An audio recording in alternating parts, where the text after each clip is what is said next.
नमस्कार मंडळी, शुभ सकाळ. काय मग कशी आहे थंडी? थंडी सुरू झाली सो ब्रेकफास्टमध्ये मी बॉइल्ड एगच घेतले आज. आणि आज होता स्पेशल डे म्हणजे चिल्ड्रन्स डे. सो आमच्या घरातला सर्वात पहिलं बेबी आमचा शॅडो. त्याची सकाळची लुडबुड नेहमीप्रमाणेच चालू होती. आजी रिदूला घेऊन टेरेसवर गेली म्हणून त्याला राग आला आणि रागाच्या भरात मग मॉर्निंग ब्रेकफास्ट स्किप करून त्याने बोनवरच तो राग काढायचं ठरवलं. तोपर्यंत रिदूचासुद्धा ब्रेकफास्ट झाला होता आणि मग मी तिला आंघोळ घातली, कारण आज आम्हाला तिला घेऊन जायचे होते डॉक्टर अंकलकडे.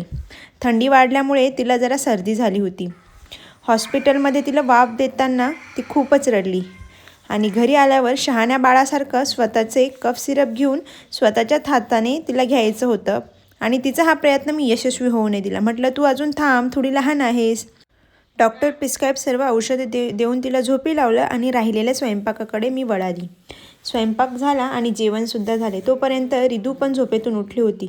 सो तिलासुद्धा खाऊ घातलं आणि आमचेसुद्धा जेवण झाले होते विथ शॅडो.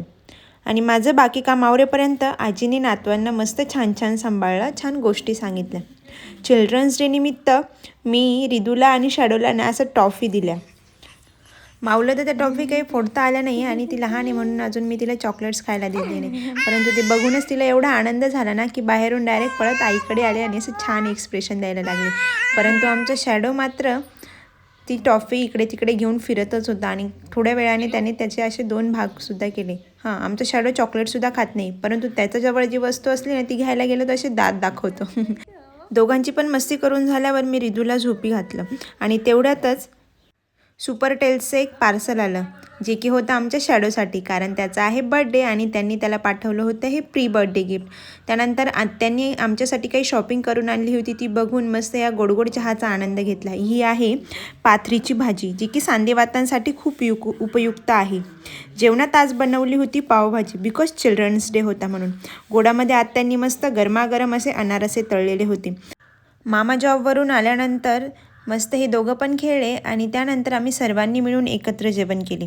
जेवण झाल्यानंतर शॅडो सुस्तवला आणि माझ्याकडून मस्त अशी मसाज करून घेत होता. परंतु आमच्या माऊच्या मात्र बाबांसोबत व्हिडिओ कॉलवर गप्पा रंगल्या होत्या. बाबांना नमस्कार करून दाखवत होती, प्लँकीज देत होती आणि मग काय तिचे कौतुक करतच बाबासुद्धा जेवण करत होते तिचे.